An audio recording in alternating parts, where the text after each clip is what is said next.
স্বামী স্ত্রীর মাঝে সবসময় ঝগড়া লেগেই থাকে, তবে জ্যোতিষশাস্ত্রে এর জন্য বেশ কিছু কারণ চিহ্নিত করা যায়।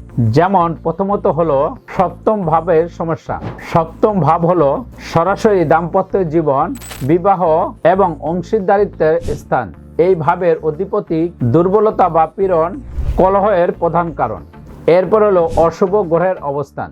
যদি শনি, মঙ্গল, রাহু বা কেতু সপ্তম ভাবে অবস্থান করে তবে দাম্পত্য জীবনে অশান্তি সৃষ্টি হয়।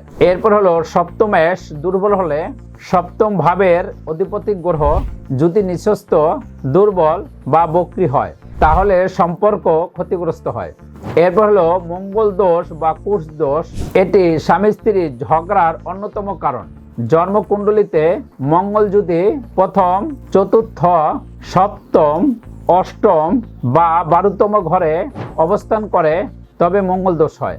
মঙ্গলের উগ্রতা, আক্রমণাত্মক প্রকৃতি সম্পর্কের মধ্যে সংঘাত এবং তীব্র ঝগড়া সৃষ্টি করে।